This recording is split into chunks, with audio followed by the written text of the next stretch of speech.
అందరికీ నమస్కారం. ఈరోజు సుందరయ్య విజ్ఞాన కేంద్రంలో రాష్ట్ర సదస్సు జాతీయ బీసీ సంక్షేమ సంఘం రాష్ట్ర సదస్సు నిర్వహించడం జరిగింది.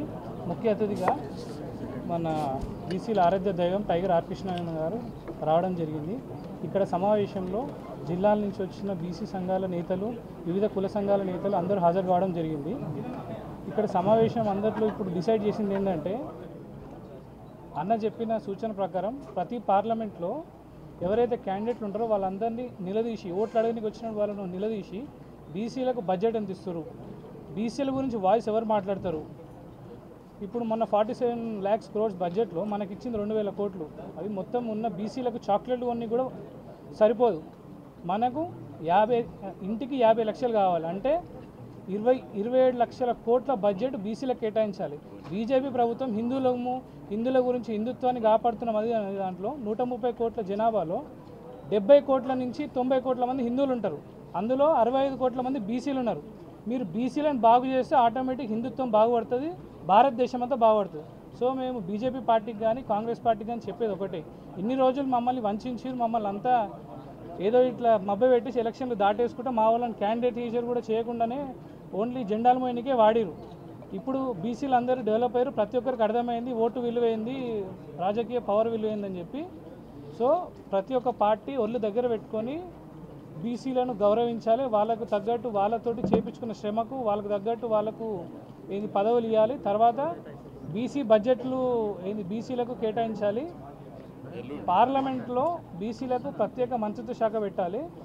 సో ఆర్ కృష్ణ గారి నేతృత్వంలో ఇవన్నీ కనుక చేయకపోతే అన్ని సంఘాలు కూడగట్టుకొని అతిపెద్ద రాజకీయ శక్తిగా మారి ఆర్ కృష్ణ నేతృత్వంలో మేమే ఒక పెద్ద రాజకీయ పార్టీ పెట్టి ఇక్కడ ఉన్న వాళ్ళందరినీ ప్రతి కాన్స్టిట్యున్సీ నుంచి ఎమ్మెల్యేలుగా చేసి మీ పార్టీలన్నీ ఖాళీ చేస్తాం. జై బీసీ.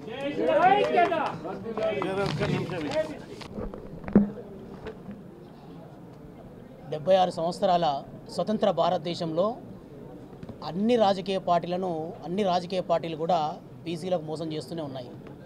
కానీ ఆర్ కృష్ణ గారి నేతృత్వంలోని జాతీయ బీసీ సంక్షేమ సంఘం కొన్ని సంవత్సరాలుగా పోరాట ఫలితంగా ఈ మధ్య కాలంలోనే జాతీయ కాంగ్రెస్ పార్టీ స్పష్టమైన బీసీ విధానంతో సమగ్ర కులగణన చేస్తామని చెప్పి, అలాగే ఆ కులగణనను బేస్ చేసుకొని రిజర్వేషన్ల పరిమితిని కూడా పెంచుతామని, ప్రత్యేక మంత్రిత్వ శాఖను కూడా పెంచుతామని ప్రత్యేకంగా వాళ్ళ మేనిఫెస్టోలో ప్రకటించిన సందర్భం ఇది.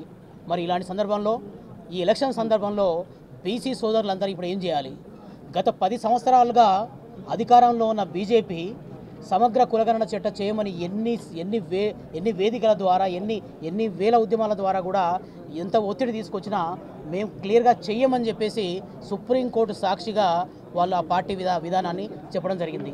అలాగే బీసీ మంత్రిత్వ శాఖ భారతదేశంలో ఉన్న అన్నిటికీ శాఖలు ఉన్నాయి, మహిళా శాఖలు ఉన్నాయి, అడవి శాఖలు ఉన్నాయి, కానీ బీసీలకు మంత్రిత్వ శాఖ లేదు.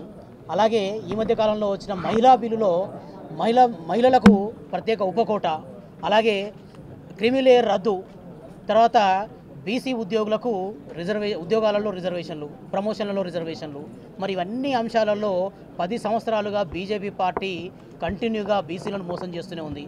మరి ఇలాంటి నేపథ్యంలో జాతీయ బీసీ కాంగ్రెస్ పార్టీ క్లియర్గా బీసీల వెనుక ఉంటామని చెప్పేసి, బీసీలకు అండగా ఉంటామని చెప్పేసి సమగ్ర కులగణన చట్టం అధికారంలోకి వచ్చిన వెంటనే మొట్టమొదటి సంతకం సమగ్ర కులగణన చట్టం మీద చేసి దాన్ని బేస్ చేసుకొని రిజర్వేషన్ కూడా పెంచుతామని చెప్పింది. కాబట్టి ఇన్ని సంవత్సరాల పోరాట ఫలితంగా ఏ పార్టీలు అయితే బీసీల అడుగుజాడల్లో, బీసీల ఆకాంక్షల మేరకు, బీసీల డిమాండ్ల మేరకు ఎవరైతే వస్తున్నారో, ఏ పార్టీ అయితే అంగీకరించిందో ఆ పార్టీ వైపుగా వెళ్ళాలని బీసీ సోదరులందరికీ కూడా ఈ వేదిక ద్వారా విజ్ఞప్తి చేస్తున్నాను. జై బీసీ. అలాగే రాహుల్ గాంధీ గారు వారి మేనిఫెస్టోలోను మరియు తెలంగాణ ఇక్కడ వాళ్ళ పర్యటనలో కూడా అధికారంలోకి వచ్చిన వెంటనే సమగ్ర కులగణన చట్టం చేస్తామని చెప్పేసి చెప్పడం జరిగింది. అలాగే దాంతో పాటుగానే సమగ్ర కులగణన చట్టం ఒక్కసారి బీసీలకు చేస్తే బీసీలకు రావాల్సిన అధికారంలో వాటా, ఆదాయంలో వాటా, రాజ్యాధికారంలో వాటా అన్ని రకాలుగా రిజర్వేషన్ పరంగా కూడా రావాల్సినవన్నీ కూడా వాళ్ళు న్యాయంగా చేస్తామని చెప్పి ప్రకటించిన సందర్భాన్ని కూడా బీసీ సోదరులందరూ కూడా గమనించాల్సిందిగా కోరుకుంటున్నాం.